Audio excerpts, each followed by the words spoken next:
Avoidants desire connection but fear vulnerability, and this paradox shapes almost every interaction they have with people they care about. At first glance, it can appear that they are detached, uninterested, or even cold. But if you look beneath the surface, you often find someone who deeply craves love, intimacy, and closeness, yet feels threatened by the very thing they long for. This inattention is not about indifference, it is about fear.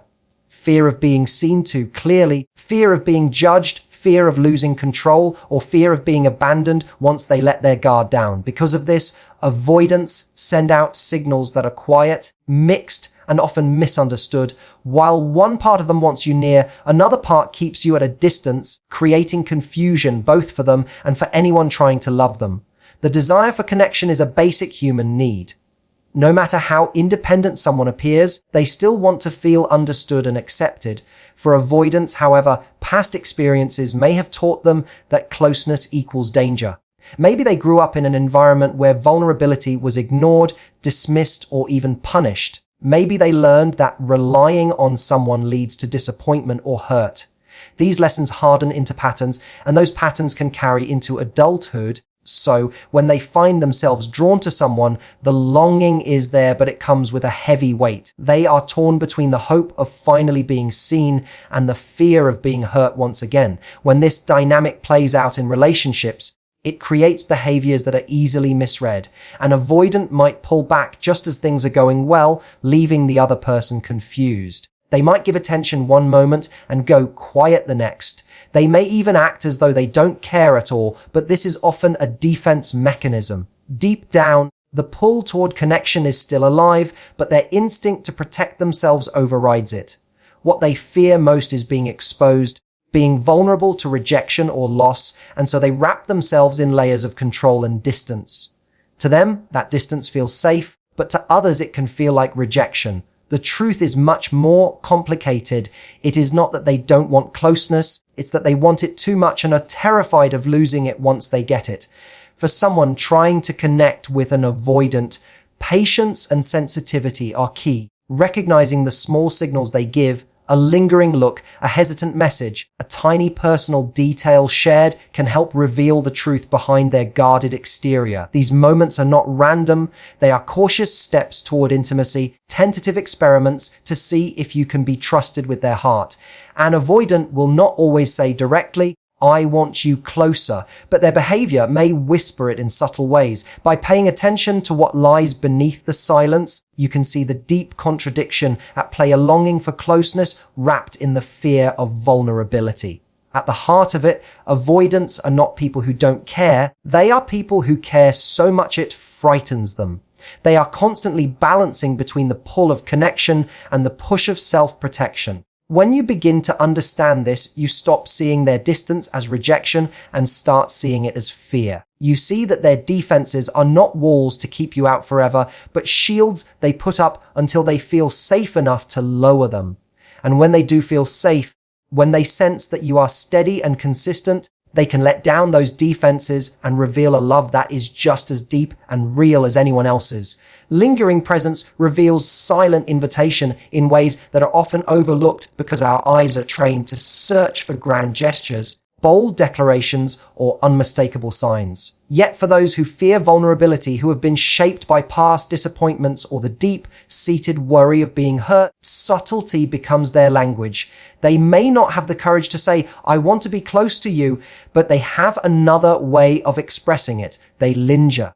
They place themselves just close enough that you notice, yet not so close that they risk rejection. This delicate balance is not accidental. It is their quiet plea for connection. Imagine being in a room with someone who seems detached, who doesn't rush into the spotlight, but who always seems to be within your periphery. They might lean against the wall while others engage at the center, or they might hover at the edge of a group conversation, not dominating it, but not leaving either. This behavior is not simply passivity, it is strategy, a way of saying, "I want to be here, I want to be near you, but I need you to take the step that feels impossible for me." Their presence is not random. It is intentional placement, a test to see if you will notice their silent invitation. The lingering presence is powerful precisely because it lacks words. Words, for someone who struggles with closeness, are loaded with risk. Words can be rejected, misunderstood, or thrown back at them. But presence is safer. Presence is quieter. It allows them to express longing without exposure. If you see someone repeatedly placing themselves in your space, if they choose the seat across from you instead of the empty one further away, or if they seem to wait for you to notice them instead of initiating directly, understand this is communication. They are signaling that while they cannot yet lead, they are open to being led. We often misread this signal. Many assume avoidance equals disinterest. We interpret distance as dismissal and silence as coldness. But for those who linger, their avoidance does not come from lack of desire, but from fear of what desire might cost them. They want connection, but they dread the possibility of rejection or suffocation. Lingering is their compromise. It is the bridge between withdrawal and engagement. They stand on that bridge, hoping you will meet them halfway. This silent invitation requires a special kind of awareness from us. It calls for sensitivity, the ability to look beyond the obvious and read between the lines of behavior. If we are too quick to label distance as disinterest, we close the door they were quietly holding open. But if we slow down, notice the way they stay close when they could easily leave, we begin to see the truth. Their body language whispers what their lips cannot yet form. I want to be chosen. I want to be noticed. I want to feel safe enough to stay. Responding to this presence does not mean rushing in with overwhelming force. It means gently acknowledging it. A smile, a small question, a light touch of recognition that lets them know you see their effort, however quiet. In doing so, you validate their risk. You show them that their subtle attempt at connection is not wasted, not invisible. This is how trust is built with someone who struggles to step forward fully. In the end, lingering presence is not emptiness. It is full of meaning. It is the avoidance version of reaching out, their way of extending a hand without stretching it too far. If we learn to recognize it, we unlock opportunities for deeper closeness that words alone could never create. It is a reminder that not all invitations are shouted. Some are whispered through presence, waiting for the right person to hear them. Micro engagements matter more than most people realize, especially when it comes to understanding someone who appears guarded or hesitant. These are the tiny actions that, on the surface, might seem insignificant or casual, but beneath them lies an entire world of meaning. For those who lean toward avoidant behavior, grand gestures of affection or bold declarations of interest often feel overwhelming, even threatening. Instead, they communicate through subtler means, testing the waters with moments so small they can be easily overlooked. A fleeting smile, a text that seems random, a lightly phrased question about your day. These are not just surface-level interactions. They are quiet invitations, whispers of connection, and proof that interest is present even when words remain unspoken. Consider how an avoidant might send a short message late in the evening, something that could be brushed off as trivial, like a comment about a TV show or a meme. To most, this may seem like nothing more than casual chatter, but it often carries an underlying subtext. I'm thinking about you, but I don't know how to say it openly. By minimizing the vulnerability in the message, they protect themselves while still creating a bridge. If the recipient dismisses these small gestures, the opportunity for deeper closeness quietly slips away. But when these micro engagements are recognized and reciprocated, they can grow into something stronger, building trust over time. The power of micro engagements lies in their repetition and consistency. One small smile could be a fluke, but when it is repeated, when the glance lingers, when the casual texts arrive regularly, when the questions become slightly more personal, they begin to add up. Each act is a carefully measured step forward, a test to see if the person they are reaching out to notices and responds. Avoidants rarely dive headfirst into emotional waters. Instead, they tiptoe along the edge, dipping one toe in at a time. Every micro engagement is their way of checking the temperature, waiting to see if it's safe to immerse themselves more fully. What makes these small signals so vital is that they reveal effort without demanding too much risk. For someone cautious with their emotions, micro engagements are safer than vulnerability in its rawest form. A direct confession of interest could feel like standing exposed, with no shield to guard against rejection. But a subtle compliment, a quiet laugh at your joke, or a small favor offered in passing, those carry far less danger. And yet, if responded to with warmth, these gestures allow the avoidant to take another step closer, slowly dismantling the protective walls they've built around themselves. For those on the receiving end, recognizing the importance of micro engagements means paying attention to the details. The difference between indifference and interest can be razor thin in how it presents itself. It requires a keen eye, patience, and an openness to listen to what isn't being said outright. Someone who appears distant might actually be inching closer, just not in a way that looks obvious. The half smile across a crowded room, or the seemingly casual remark about missing your company. These are often the avoidance love notes, written in invisible ink, waiting to be read by someone willing to look carefully enough. Ultimately, micro engagements are not small at all. They are the foundation stones of a bridge that an avoidant builds toward closeness, one quiet gesture at a time. They matter because they represent bravery in its gentlest form, a willingness to step beyond fear, if only slightly, to test whether another person will meet them halfway. To overlook them is to miss the very heartbeat of connection. To recognize them is to understand that even the most guarded souls still long for intimacy. They just ask for it softly, through moments that most of the world might mistake as meaningless. And that recognition can be the key to unlocking a deeper, more genuine bond. When it comes to people with avoidant tendencies, one of the clearest yet most misunderstood signs of interest is the way they test consistency. They rarely say outright what they want, nor do they fling open the doors of their emotions. Instead, they inch them open just enough to see who will stay, who will walk away, and who is willing to prove that they can be steady in a space that often feels uncertain. This testing of consistency isn't about playing games, it's about survival. For someone who has learned to protect themselves from rejection or disappointment, trust is not given freely. It must be earned slowly through actions that demonstrate patience, presence, and reliability. An avoidant person might start by sharing something small about their life, a detail that seems insignificant at first glance. It could be as simple as mentioning a stressful day, a family situation, or even a quirky preference that matters to them. This is not random. It's their way of opening the door slightly to see if you step in with care. Do you listen without judgment? Do you remember what they said the next time you talk? Your response becomes the answer to the question they aren't asking out loud. Can I rely on you to hold this piece of me? Consistency is also tested in how you handle mixed signals. An avoidant might seem warm and open one moment, then distant and withdrawn the next. To someone unfamiliar with this pattern, it may feel frustrating or even discouraging. But in truth, this push and pull is a test of endurance. They want to see if your interest fades the moment their walls come up. If you vanish when they retreat, they take it as confirmation that closeness is unsafe.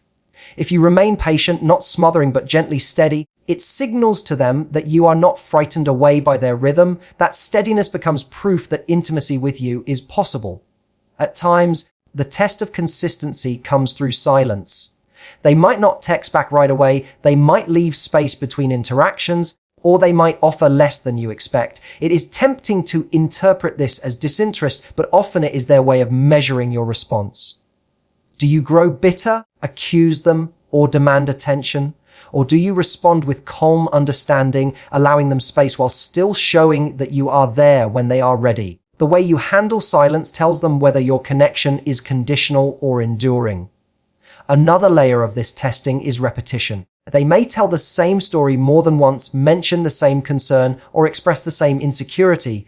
This is not forgetfulness, it is an experiment. They want to know if you will respond with the same patience each time, or if your interest fades when their vulnerability becomes inconvenient. To someone with avoidant tendencies, love is proven not in grand gestures, but in repeated consistency. They look for a pattern, because patterns feel safer than promises.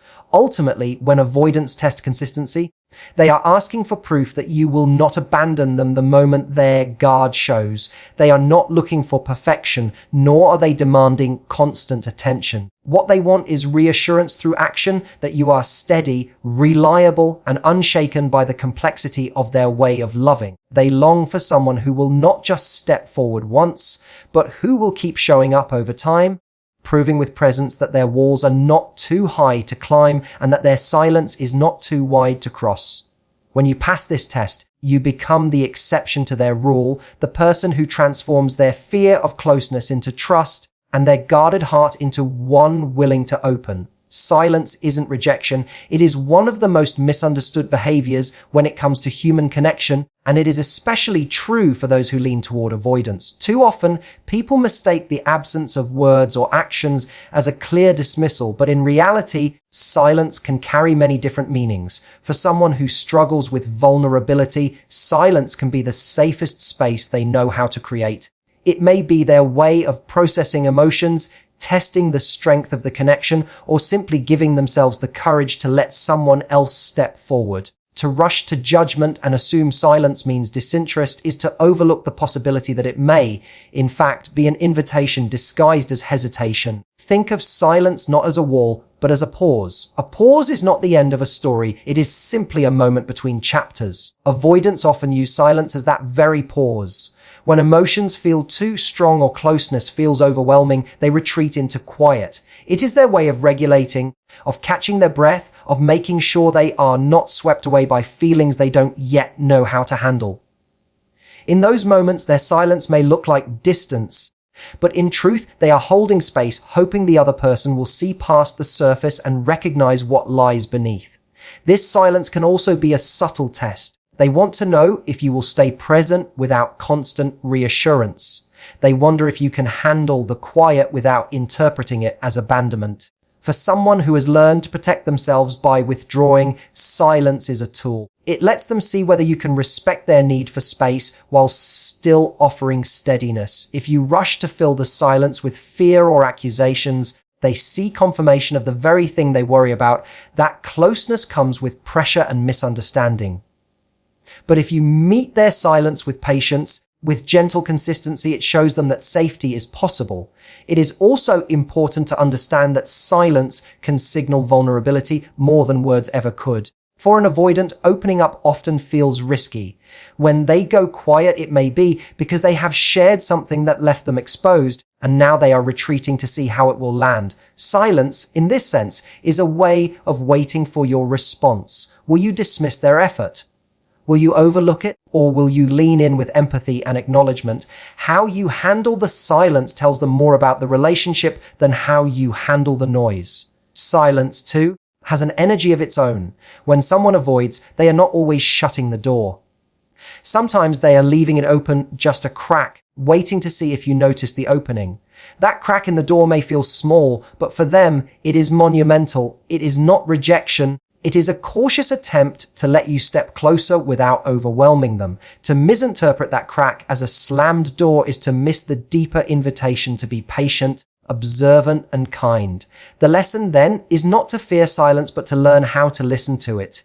Silence is communication, even if it doesn't come wrapped in words. It says, I need space, or I'm not ready, or I hope you won't give up. It may not be loud, but it is powerful. When you stop seeing silence as rejection and start seeing it as part of the conversation, you change the way you connect with others. You stop rushing to conclusions and instead begin to read between the lines, to value what is unspoken as much as what is spoken. In doing so, you create the possibility of trust, and for avoidance, trust is the bridge that finally allows closeness to take root. Reading the unspoken unlocks closeness, because so much of human connection lives in the space between words. Not everyone can voice their needs clearly, and some people are wired to keep their emotions hidden, especially when vulnerability feels unsafe. These individuals often give signals that are soft, subtle, and almost invisible to the untrained eye. To connect with them, you must learn not only to hear what they say, but also to sense what they mean. This isn't about guessing or projecting your own desires onto them. It's about observing the quiet cues, the pauses, the small shifts in body language, and the moments when silence speaks louder than any declaration. When someone longs for closeness but fears exposure, they tend to operate in half steps. They might linger near you without directly engaging, allowing their presence to do the speaking. They may send you messages that appear casual, but underneath the light tone is an invitation to engage deeper, a single smile, a question that seems routine, or a moment of hesitation before they walk away could be the way they test the waters. They want to know, can I trust you with this piece of myself? If you're able to notice these understated gestures, you're not just reading behavior, you're unlocking a pathway to intimacy that they're too guarded to open outright. The art of reading the unspoken requires patience. It means resisting the urge to demand clarity right away, and instead letting trust grow at its natural pace. When someone with avoidant tendencies offers you fragments of themselves, it is less about the detail they share and more about the act of sharing itself.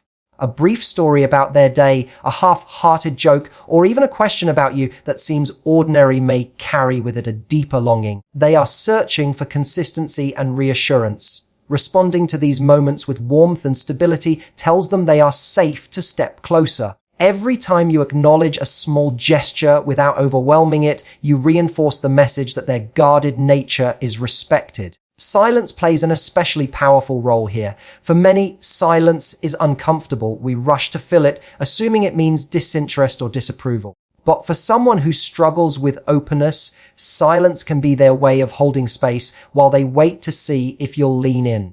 If you treat silence not as rejection but as a pause, you begin to hear what lies beneath it. That quiet may be their way of saying, I am here, but I need you to take the next step. By honoring that space without pressuring them, you show that you can be trusted with the delicate parts of who they are.